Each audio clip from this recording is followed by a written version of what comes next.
to this live chat facility tutorial. We have had a lot of questions recently about the chat facility and how to use it, so let's get into the video.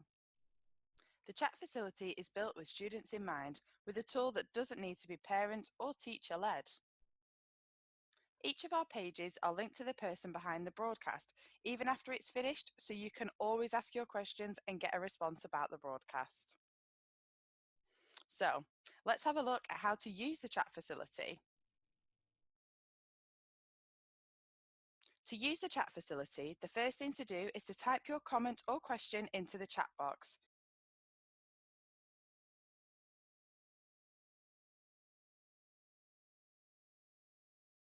You can now enter your screen name. Your screen name will show when you type your question or comment. Now you will see the chat facility ask for your email address. As I mentioned before, each of our pages are linked to people from the organisation who can reply to your questions. You can enter your email address, which will not be shared with anyone, to get a direct response from the people behind the broadcast. If you do not want a direct response, then click the button at the bottom. People behind the broadcast can still respond to you if you don't provide your email address. This just means you may have to come back to the page to check the response. To type your question, simply click on the chat box. You will then see two symbols appear. The @ symbol will mean your comment or question will be posted publicly for others to see. The email symbol means your comment or question can be sent directly to the person of your choice from the list that will appear. You can now speak to the people behind the broadcast and ask any questions you may have, or check out our partner pages to see the companies we work with who you can speak to right now about their current vacancies. You can also check out our careers page, which connects you to employers. Our live chat service is linked 24/7 to employers from a wide range of sectors, all waiting to hear from you. You can leave a question about how to produce a professional CV or how to prepare for interviews, anything work related, and one of our businesses will respond to you directly. You can also access a wide variety of live interactive broadcasts and video on demand with the live chat support on all pages. Now, this bit is for the parents, guardians, and teachers. The best bit about the live chat facility is that it is completely moderated, so you don't need to worry if your young person leaves a silly comment, as it will only show on their screen and no one else's. Another great thing about the chat facility is that it is GDPR protected, so no information is shared with anyone else. We will protect all email addresses and will never share personal information of the young people. If you have any questions about the chat facility or the Learn Live channel, please use the email us icon at the top of the page. Thank you, stay safe and stay tuned.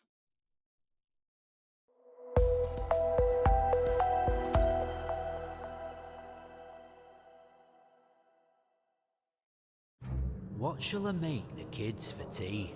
Maybe the best night ever. What a hard-fought victory! That's extra time! I stayed in bed. Now I have to know what happens next.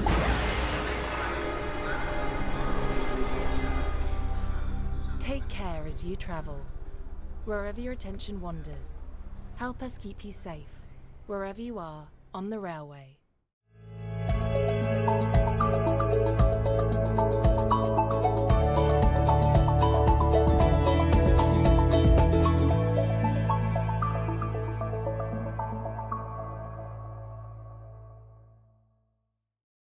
Hello everyone, and thank you for listening in. I'm just going to talk a little briefly about how I see as the rail health and safety challenges going forward. In context, this has obviously been an extremely difficult year, probably the most difficult since the Second World War, and from a safety perspective, it's been mixed. You know, there's been some positive aspects, but there's also been some negative ones. On the positive side is the way the industry has continued and has responded to COVID-19, demonstrating how well it can protect both the workforce and passengers and work in a highly collaborative way. And I thank everyone for doing that. On the negative side, however, we've seen further worker fatalities, 5 in total, and I've also we experienced Carmont. So our thoughts are with those that whose families and friends have been left without their loved ones, and also our thoughts are with those in the railway family who have died from COVID itself. However, I'd also at this point like to thank everyone in the railway community for what they've done to keep the railway going during these difficult times, so that we were able to get both freight moving and essential workers throughout the whole of the period we've been through. So I'd like to thank you all. So the challenges ahead. Really, we have one major challenge is to rebuild passenger numbers, and I see this being done through an enhanced experience with significant change in the industry is also being initiated. We have the challenges of track and depot worker safety still. We need to manage an aging infrastructure when the climate is changing around us and we see extreme weather events. Rebuilding passenger confidence through an enhanced experience. We must maintain safety and punctuality performance, minimize disruption, and build confidence back with the passengers. This was also already an issue when we went into the pandemic in terms of people really feeling stressed and their well-being impacted by disruption. So we need excellent management of stations and continue the good work that's been done with passenger flows during the pandemic, and also the platform train interface. We need clean trains and stations, and we have to focus on the health and well-being of everyone, including the workforce, of course, but also our passengers, so that we build trust. Rebuilding that trust will enable us, I believe, to rebuild the number of passengers coming onto the railway. A major issue for the last few years, or for some time, has been track worker safety and depot worker safety. Sadly, we saw the loss of 2 more track workers last year, and this is not acceptable. Everyone has the right to go home safe every day.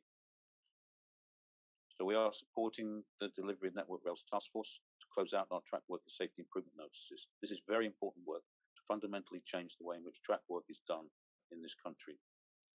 We need to get away from flags, whistles, horns, and detonators and take us to the 21st century. So we need to improve further the culture at the front line and first level assurance, and improve the amount of management by walking about, so that we are seen to care about people at the front line. So this is going to be importantly improved by improving further our health management, showing that we care about their health and particularly their mental health as we come out of the pandemic and the challenges that we are going to face in that time.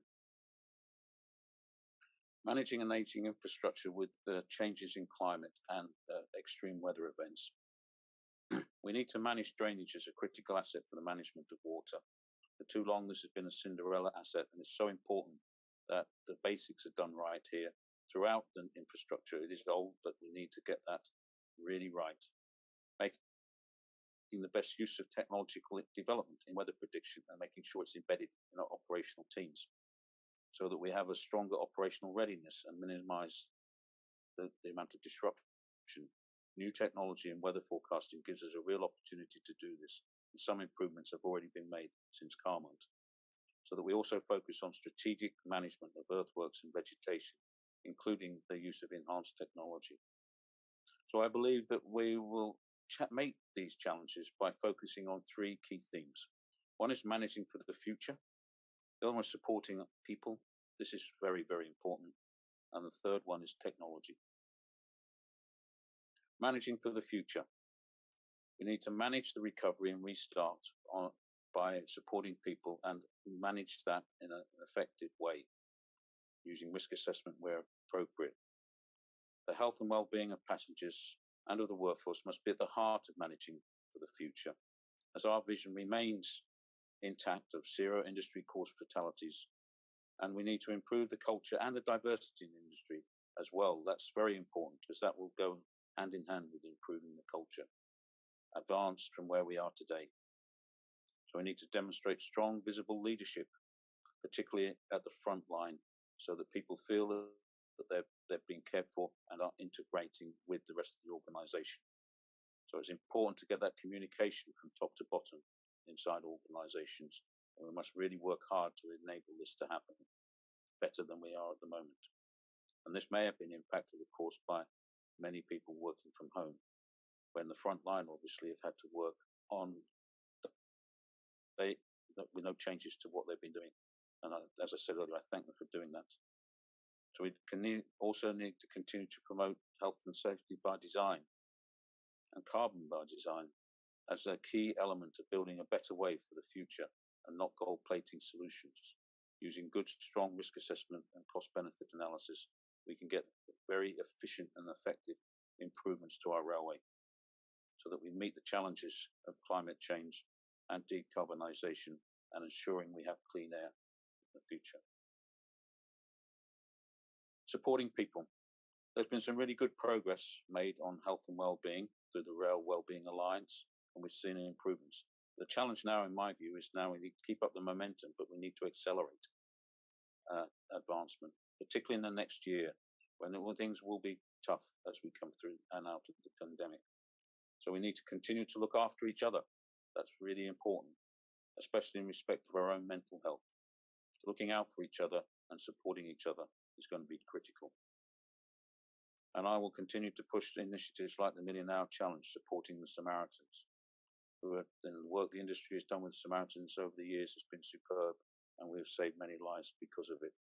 And I think that's something that we can still build on going forward. So as we come out of the pandemic and change is initiated, and it will be initiated, there's an ever-increasing focus on mental health and making sure people are taking along with the changes that are made. Finally, technology. The Network Rail Task Forces on Earthwork and Weather Management is a good example of how technology could lead to a step change, not just in risk reduction, but customer experience and efficiency, bringing it into the 21st century. Technology can improve efficiency as well as safety, and that's very important in terms of things like inspection and train operations going forward. But it is important to remember the importance of the human factors and quality risk assessment, so that the human interface is well managed and people are taken along and have their input into making the changes, because very often that input is vital and actually improves the solution. So that's what I would just want to say, and have a good conference and good week, and thank you very much indeed.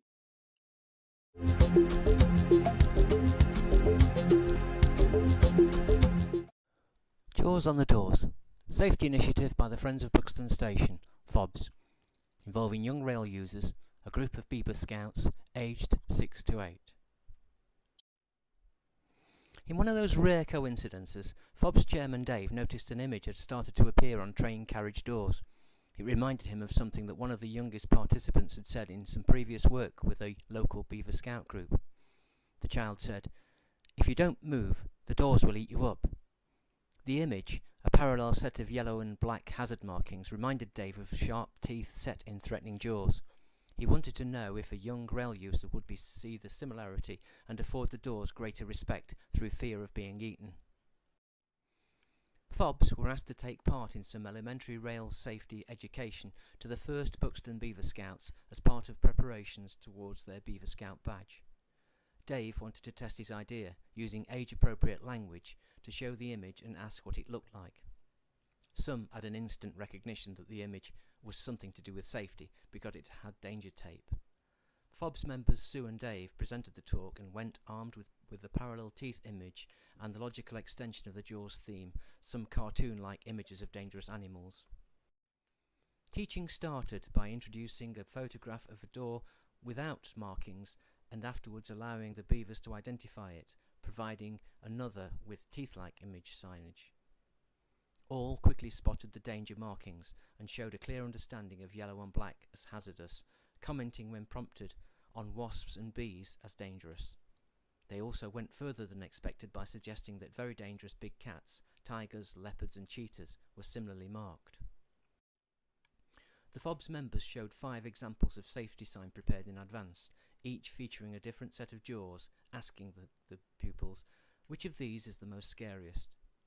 The beavers were content to engage with FOBS members and appreciated that they were discussing something of importance to themselves. With no prompting, they recognised the danger that train doors present, and some had experience that were willing to share. Their interaction was encouraged, and they told of beeping doors and the need to hold on to handrails and the gap to the platform edge. The beaver leader made it clear that the session would teach something of value, not just to obtain the safety badge, but also to develop useful life skills in a safe environment. Later feedback showed that it was an enjoyable and positive and inclusive experience for them. With teaching that was very light on direction, the beavers took on the idea about the jaws on the doors, and showed a clear understanding that the safety, i.e. the warning signs, were intended to prevent harm to young people like themselves. They were serious in helping to improve upon the idea that Sue and Dave had presented, and went on to explain why the shark with yellow teeth was particularly effective. They thought the yellow-toothed shark had very scary eyes that stared straight at you and looked like it would eat you up. More than one repeated the phrase, "the doors will eat you up." That prompted the session in the first place. The beavers were encouraged to draw the sign and take it home with them to use it as a prompt to discuss the session with their parents. FOBS learnt so much by simply asking the young people, who provided the odd surprise. The value lies in the active open engagement. They readily helped to provide understanding about exactly what they did or didn't understand, and they were equally keen and encouraged to help address shortfalls and make their own suggestions for improvement. Strangely enough, some people find jellyfish very scary. Before the talk, research into rail-themed child-friendly safety signs identified research project T826 from the RSSB in December 2009. Like the FOBS work, it suggested that young people respond positively to mildly threatening pictures in safety signage, seeing them clearly as applying to themselves. Sadly, nothing is specifically directed at young rail users, with the exception of the Respect the Edge campaign of winter 2018 that was targeted at toddlers in prams and buggies. This work provides evidence that a simple concept can succeed in providing the desired warning. It is suggested as a template for directed and targeted safety campaigning. After all, the teeth-like hazard markings are being widely introduced throughout train fleets across. The largest and recurrent accident type is train doors closing on passengers.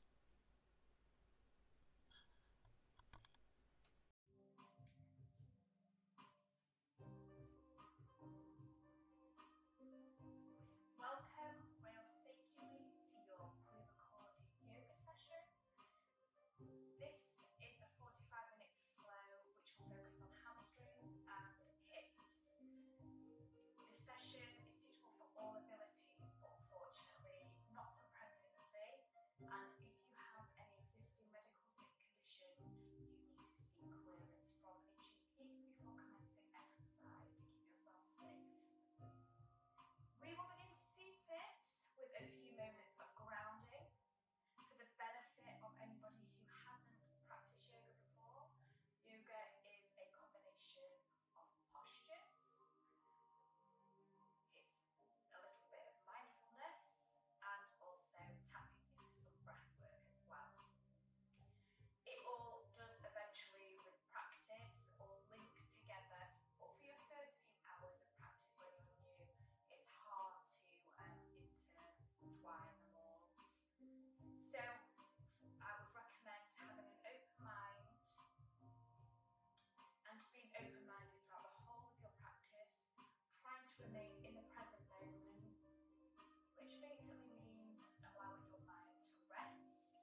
shoulders, you might not like the feeling of having your arms really stretched out in front of you, so just pull your elbows a bit lower. If you want more stretch, just start to walk your fingers a little bit further forwards. Bring your attention to your breath. So child's pose is a great recovery pose. It's often used for a little bit of a break between flows and for restorative yoga.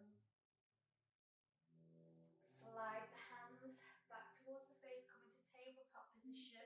Bird dog again. We're going to go right leg, left arm. This time palm faces in. Exhale, come down, other side. Exhale, come down, other side. So just bringing your awareness to your balance and your alignment. Exhale, spread the fingers, tuck the toes, and then you're going to float up to downward facing dog. Downward facing dog is an inversion which is quite strong in the shoulders. You might only want to do a few breaths here and to come back to your knees to table. Or if you feel alright, work on the following.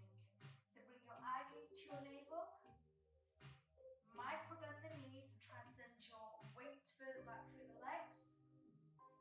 Lengthen through the spine, and lengthen through the arms. Sucking the navel towards the spine. And sinking your heels towards the mat. Downward facing dog is a great stretch for the back of the legs. Make sure that you're not dumping your weight into the heels of the hands by using your fingertips and the surface at the side of the hands as well. So down the sides of the hands rather than rolling onto the inside.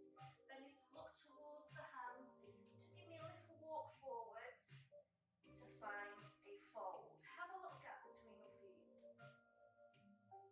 So if you struggle to bring your hands to the floor, then you can bend the knees a bit more and go fingertips, or if you've got cushions, you can use a cushion in front of you. Take an inhale. See if you can plant your hands flat. Forward fold is a great stretch for the lower back. It also stretches the back of the legs and it brings your awareness to your rounding as well. You want to keep the weight coming down through the legs and through the feet into the mat. These hands are here to help you improve your range or fingertips. What you don't want to do is rocking your weight forward. You might feel for your first one that you need your hands a little bit further away, but if you start rolling into the front of the foot, just send your hips backwards a little bit more. Then inhale and lift halfway up. Bend the knees and then flow the arms nice and strong in the legs to protect the lower back here. All the way up, lengthening those arms along the ears. Extended mountain pose. You might want to bring those hands together. See if you can pull your arms a little bit further back, looking up towards your thumbs. If you've got any issues with your lower back, you keep your eye gaze directly forward. But if you feel alright, you can inhale and come a little bit further. Hands to the heart space. Dive forward. Plant the hands down and take a long step back to a high plank. Bring in your shoulders in line with the heels of the hands. Lower to the knees if you need to. Tuck the toes, coming all the way down. Beginners, you're going to take a cobra, a baby cobra. Check the feet are close enough together. If you practiced yoga before, you can have a go without force, lifting up into cobra. Exhale, release. Tucking the toes, push through to the knees, and then come all the way back into child's pose. Forehead down. Lengthening those arms if you want more stretch for your upper body.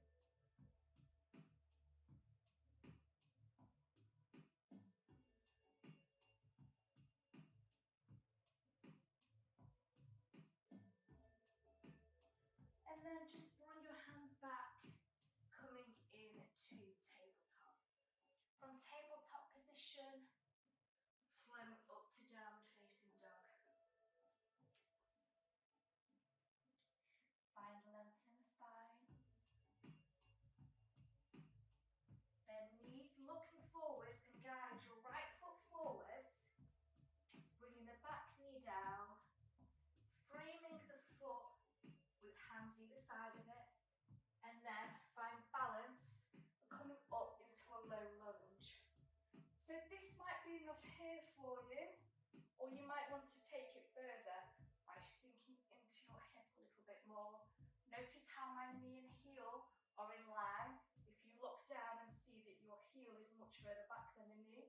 shuffle the foot forwards. Progression, hands together. Inhale to lengthen. See if you can pull your arms back towards the ears, which is going to give you a back bend. You might not like back bends. If you've got any issues with your lower back, we don't bend. You just look forwards. Bring the hands down, frame the foot, tuck the back toes, then pick up the back knee, turning your back foot out until the heel comes down. You want to have this front leg at 90, equal weight in both feet, and then look forwards and flow the left arm all the way up, and then the right arm up. So you're taking a warrior one here. You might be happy just having a space between your hands and looking forwards, progression. Press the palms together and see how you feel about looking up towards your thumbs. Hands come down. Frame the foot, turn the back foot to face forwards, and then sink lower, keeping that back leg long. Pick up your chest, you don't want your chin tucking under. And then we're going to take a twist here. So bring your hand down, or you might prefer to use a cushion or a book here, and then twist towards that front leg. Looking up towards that top hand if you can. Exhale and release. Now, you're going to just hop that back foot in a little bit. Turn the foot out. And from here, we're going to go into a warrior two. So, cartwheel the arms over and then sinking into warrior two. See if you can go a bit bigger with your base. And then looking down that front arm.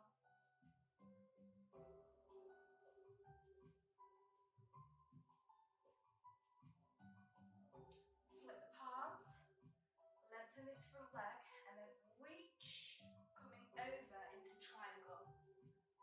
This is a little bit more balancy, so if you feel like you're struggling, just bring your feet closer together. Looking up towards that top arm if you can. Eye gaze down if it's better for your neck. Inhale, go back to warrior two. And then bring the hands down and pivot. Use the heel toe method to bring your feet closer together and turn your toes to face forward. Bring hands to the hips. Inhale, lengthen, and you're going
remembering that you can come higher with your props if you need to, or if anyone wants a progression, you're going to pick up the balls of your feet and slide your hands underneath the feet.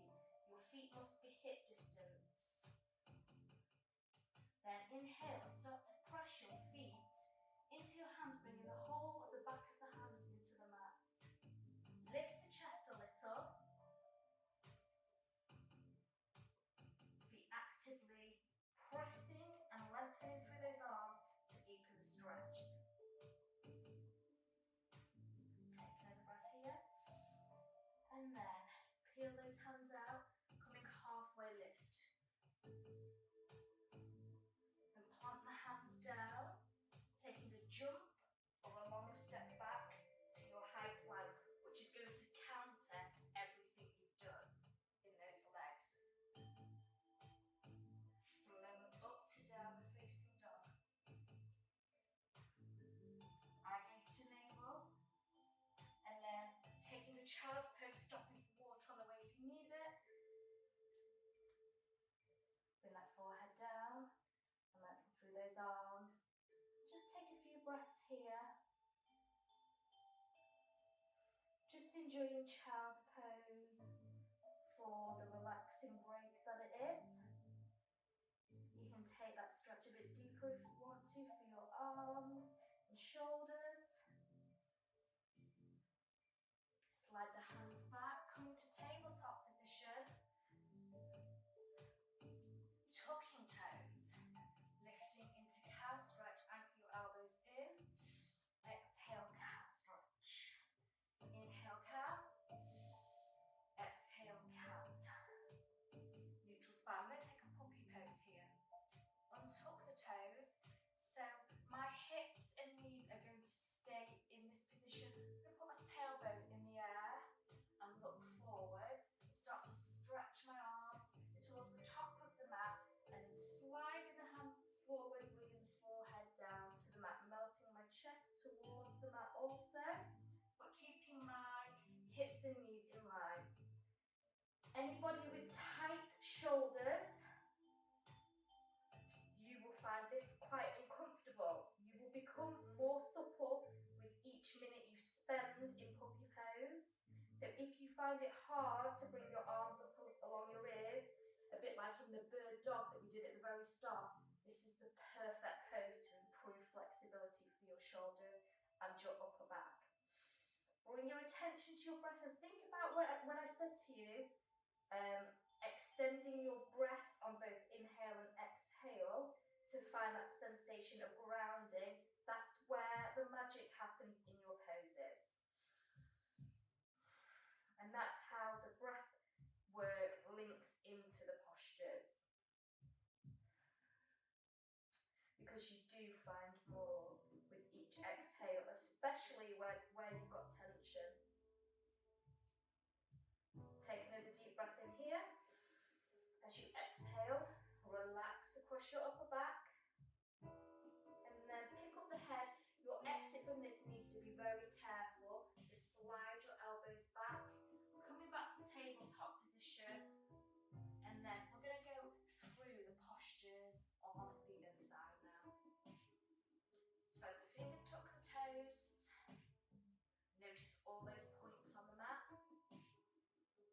And when you're ready, flowing up to your downward facing dog. Notice the 4 points on the mat.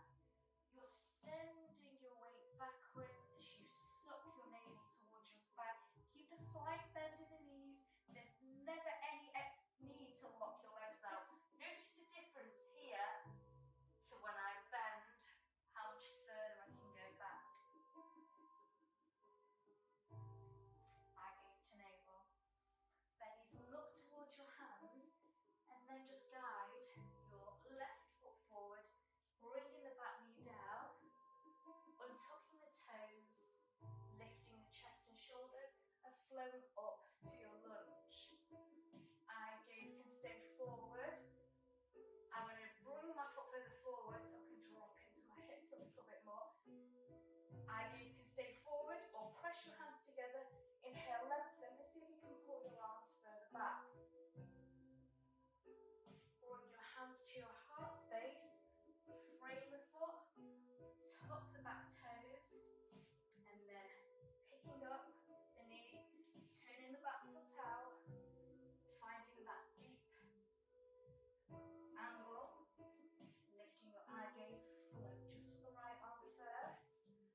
into your runner's lunge.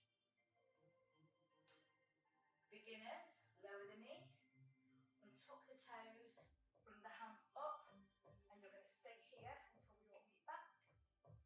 Otherwise, come down and then get ready for your transition to the back of the mat.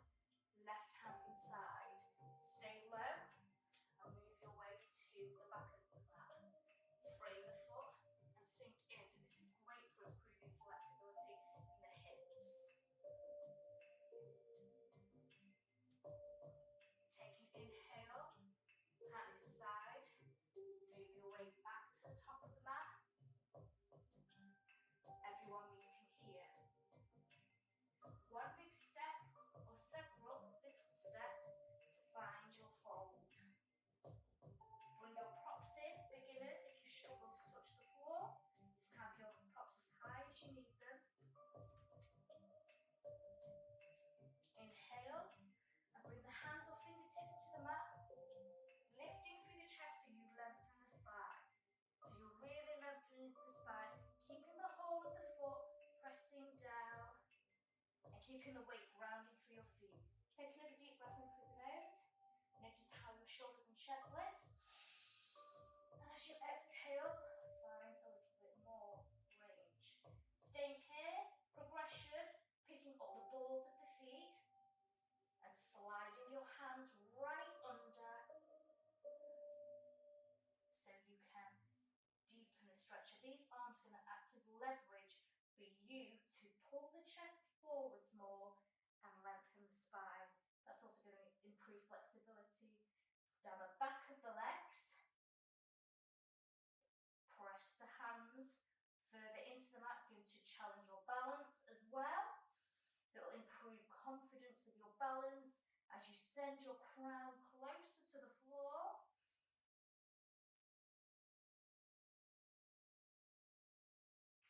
And then peel those hands out. Go for a halfway lift. Planting the hands down, taking a long step back to a high plank. Bringing your shoulders forward so you're in line with the heels of the hands, lowering to the knees if you need to. If it's too much here. Flowing up to downward facing dog.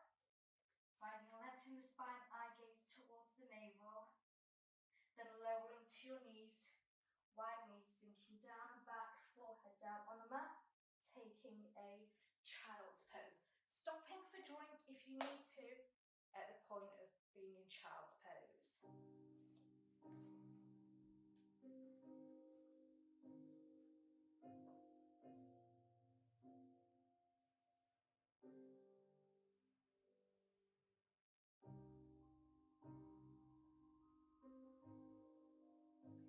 Inhale, tabletop position. Going back to bird dog. Stretching out the left leg, toes point down. Flowing up the right arm. Bird dog. Notice how much of this alignment is required in all the other postures that you've done. Exhale, come down. Inhale, other side. Exhale, come down. We're going to go into puppy pose again, so tailbone in the air. Feel free to do child's pose instead if you prefer. Tailbone in the air, you're lowering your chest down, walking your arms forwards, and sliding the hands away, bringing your forehead down, and melting your chest towards the mat. Keep the fingertips engaged. Try not to let your hands naturally come back together. You want your hands also shoulder distance. Melting your chest forwards, improving flexibility of the spine, the shoulders and the upper back. Begin to breathe into your upper back.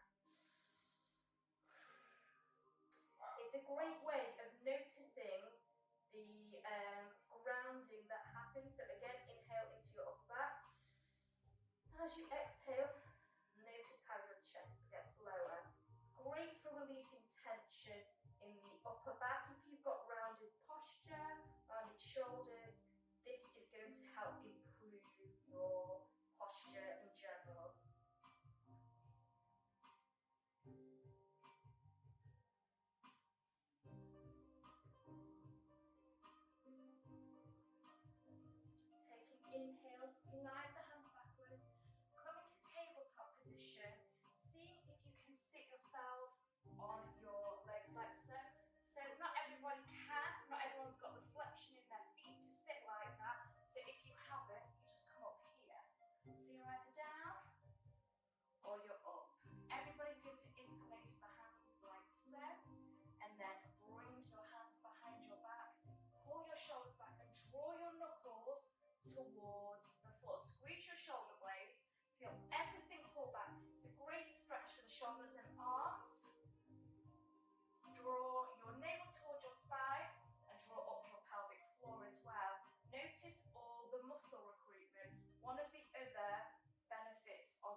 strength training where you don't have the time to really focus on that. Exhale, release, and then bring yourselves over onto your backs. Lower yourselves down slowly, and then feet together, arms down by your side, and you can have your palms facing up. Feet touching together, they can be further away or further up. You have prepared your body for this. You're going to inhale and drop your knees open into reclined butterfly. Walk your shoulder blades in. Close your eyes. And you've just got a few minutes to rest here in this restorative pose. So take the time to just let your body rest for a few minutes.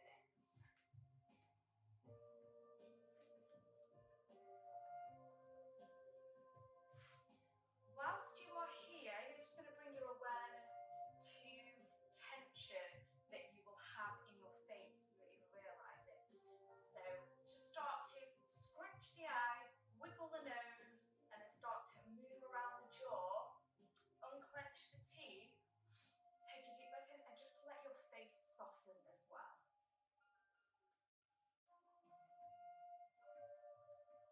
Revisit the breath work that you've already practiced a few times. So Ujjayi breath, inhaling through the nose.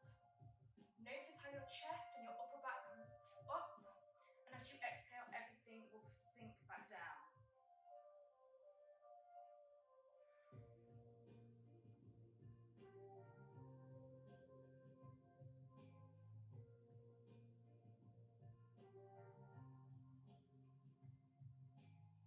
So you've moved through several postures.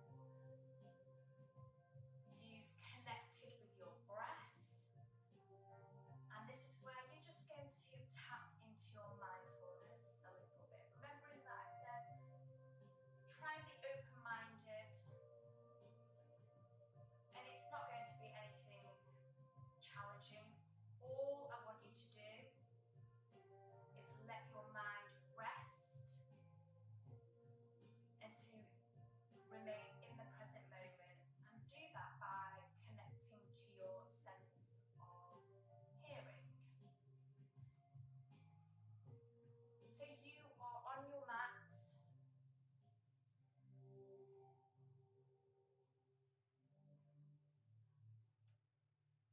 Just bring those hands to guide your knees together. Bring your knees together and slide them away. So you're fully laid down, arms down by your side, legs stretched out. You can take your feet corner to corner so you've got a gap between your feet. Anybody with issues with the lower back, I'd recommend having the legs bent. So have the feet pulled on the mat and your knees pulled up a bit.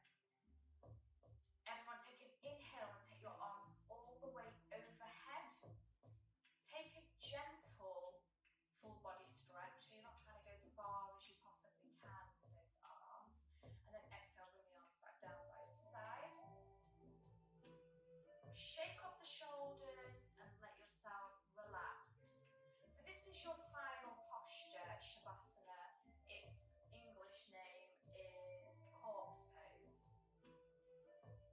You want to try and be as still as you possibly can here. And now we will go into tapping into our sense of hearing. So you're on your mat.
Inhale, relaxation, and as you exhale, sigh out through the mouth and remove tension from your body and any negativity, especially in relation to things that bother you that are not anything, things that you can't change, out of your control.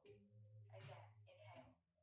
Inhaling peace, inhaling relaxation, inhaling tranquility, and then exhaling stress, exhaling tension, especially if there's a specific area of your body that you hold tension, exhaling anything that no longer serves you, and again taking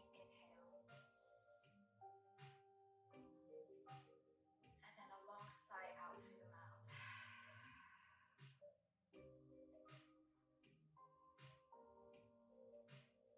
Now, hug your knees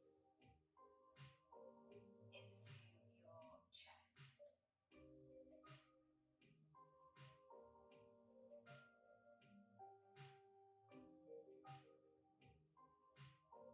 And then lengthen your legs back down, go back into Shavasana, and just be still for 1 minute. Finding stillness, allowing the mind to rest, remembering that you don't always have to be going as fast as you can or as hard as you can, and that rest is really important as well. Now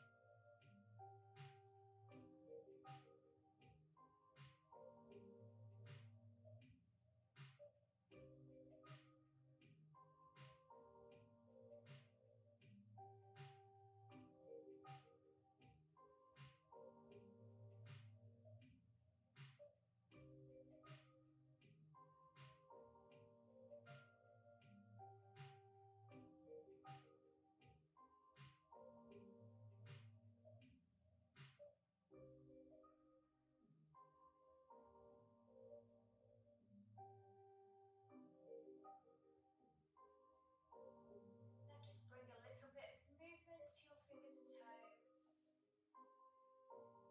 Hook the knees into the chest. Rolling gently onto the right side to help assist you up to a seated position. And once you've come up to a seated position, you can have your legs stretched out, or you can cross them or even have them to the side if you want to. Sit tall, drawing your pelvic floor up, navel towards spine. And then bring your hands to your heart space, and we will wrap up there. Thank you so much. I hope you enjoy your session, and I shall see you throughout the week for a few more different classes.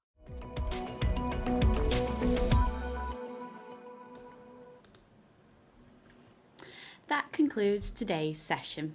Thank you to all of our incredible speakers that we have heard from today that has introduced us to this amazing week and shown us how and why passengers should be safe around the railway. If you have any questions for the speakers that we heard from today, then please leave them in the live chat, which is just next to the video player.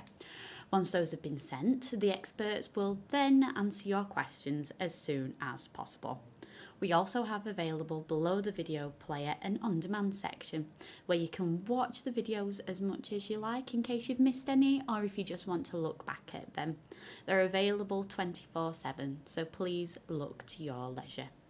We also have below the video player a resource section, so if you have anything that you would like to look at, then please select that tab there and there will be resources available. But unfortunately that is all today from the Rail Safety Week team, but join us tomorrow at the same time, which is 9 AM, where we'll be looking at the theme of trespassing. And we will also be joined by Alan and Tracy, plus some very special guests, including Rebecca Smith from Guest Fitness. You won't want to miss it, so please remember to stay safe and stay connected.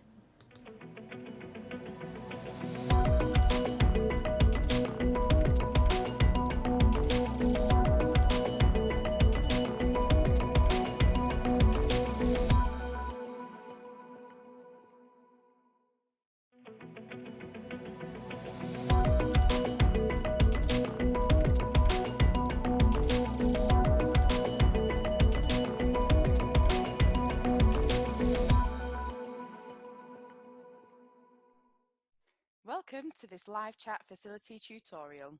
We have had a lot of questions recently about the chat facility and how to use it, so let's get into the video. The chat facility is built with students in mind, with a tool that doesn't need to be parent or teacher led. Each of our pages are linked to the person behind the broadcast, even after it's finished, so you can always ask your questions and get a response about the broadcast. So, let's have a look at how to use the chat facility. To use the chat facility, the first thing to do is to type your comment or question into the chat box.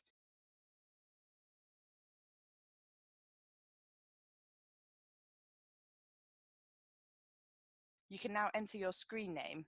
Your screen name will show when you type your question or comment. Now you will see the chat facility ask for your email address. As I mentioned before, each of our pages are linked to people from the organisation who can reply to your questions. You can enter your email address, which will not be shared with anyone, to get a direct response from the people behind the broadcast. If you do not want a direct response, then click the button at the bottom. People behind the broadcast can still respond to you if you don't provide your email address. This just means you may have to come back to the page to check the response. To type your question, simply click on the chat box. You will then see two symbols appear. The @ symbol will mean your comment or question will be posted publicly for others to see. The email symbol means your comment or question can be sent directly to the person of your choice from the list that will appear. You can now speak to the people behind the broadcast and ask any questions you may have, or check out our partner pages to see the companies we work with who you can speak to right now about their current vacancies. You can also check out our careers page, which connects you to employers. Our live chat service is linked 24/7 to employers from a wide range of sectors, all waiting to hear from you. You can leave a question about how to produce a professional CV or how to prepare for interviews, anything work related, and one of our businesses will respond to you directly.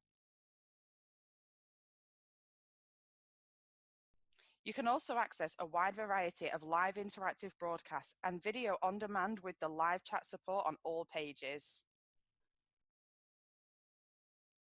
Now, this bit is for the parents, guardians, and teachers. The best bit about the live chat facility is that it is completely moderated, so you don't need to worry if your young person leaves a silly comment, as it will only show on their screen and no one else's. Another great thing about the chat facility is that it is GDPR protected, so no information is shared with anyone else. We will protect all email addresses and will never share personal information of the young people. If you have any questions about the chat facility or the Learn Live channel, please use the email us icon at the top of the page. Thank you, stay safe and stay tuned.